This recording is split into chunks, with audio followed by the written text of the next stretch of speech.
ain't using your phone, you ain't calling a cop. Nigga, I'm the only king of the block. I'm the only black god, motherfucker. And I came to rock the spot. Why when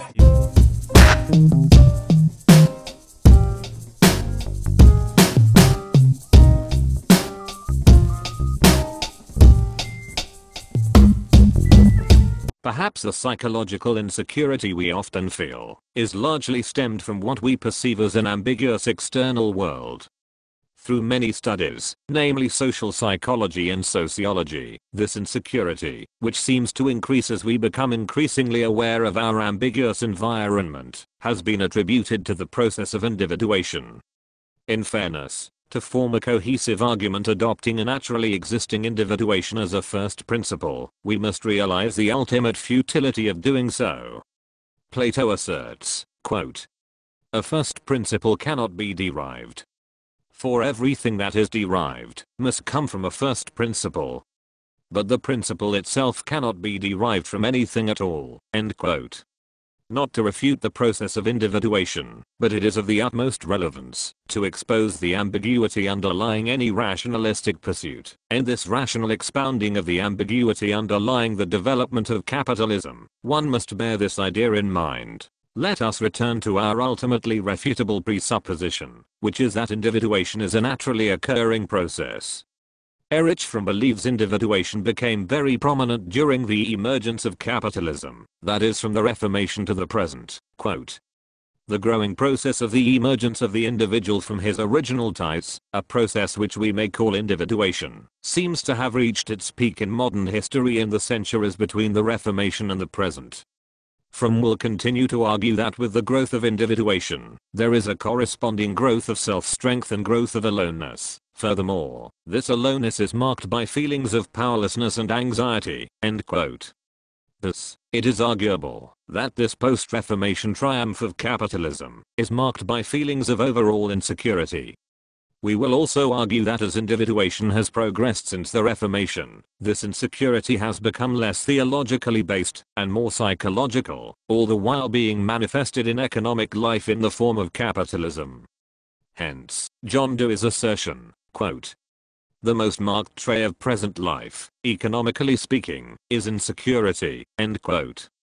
Ultimately, this insecurity, which fuels the capitalistic spirit, differs between the Protestant reformers and modern man, based on the ambiguities perceived in their respective ideologies. The former experiences an insecurity of an unknown afterlife predetermined by God, and the latter feels existential anxiety in a seemingly meaningless existence on earth. Why did the individuation of mankind peak during the Reformation? Consistent with Fromm's definition of individuation, the Reformation marked a period of sharp descent and a movement away from original ties in popular Catholicism that had been in place for centuries. An offensive and irrational trait of the pre-existing Catholicism was that it seemed to place divine power in the hands of clergymen. One of the many corruptions as perceived by the Protestants was the ease of attaining divine salvation through penitence, or in the worst cases, indulgences. In this respect, the individuated spirit of the Protestant wished to free people of the need to be submissive to the Church in order to achieve salvation. Indeed, many Protestants, namely Calvin, argued that man's ultimate fate after death was predetermined by God. Maximum Weber makes the theological ideology explicit in citing the Westminster Confession of 1647, quote, Chapter 9, of Free Will, number 3. "Man, by his fall into a state of sin, hath wholly lost all ability of will to any spiritual good accompanying salvation." Chapter 3, of God's Eternal Decree, number 3. By the decree of God, for the manifestation of his glory, some men and angels are predestinated unto everlasting life, and others foreordained to everlasting death. End quote. Through a growing rational perception of a corrupted church, the Protestants, in freeing man from the ties of the church, created a new Frommian ambiguity. Indeed, man was now faced with a new anxiety from a sense of powerlessness over his ultimate fate, which formerly could be determined by human effort. R. H. Tawney believes that in this new period, quote, human effort, social institutions, the world of culture, are at best irrelevant to salvation, and at worst mischievous. End quote. What is important to extract from Torney's explication is that, although good deeds were no longer relevant to salvation, bad deeds were still perceived as mischievous. In this way, sin was still definable, but good action adopted a new ambiguous limitlessness. This Protestant ambiguity transformed the need for singly definable good acts of redemption into the need for perpetual good deeds. Quote, "The God of Calvinism demanded of his believers not single good works, but a life of good works combined into a unified system." End quote. Thus, the insecurity felt by namely a Calvinist Protestant during the Reformation is entirely understandable. Indeed, the Calvinist was faced with a world where he did not know if he was going to go to heaven or hell, but presumed that sin would surely not bring him to heaven. Thus, many Protestants adopted an ascetic lifestyle of good works that was ultimately conducive to capitalism. Because the Calvinist lifestyle epitomized this new asceticism, and as a group they thrived economically under capitalism, it will be helpful to examine them specifically.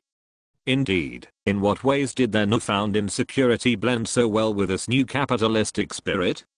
One interpretation is that many Calvinists, including Calvin himself, suffered so to speak from what modern-day psychologists would deem narcissistic personality disorder.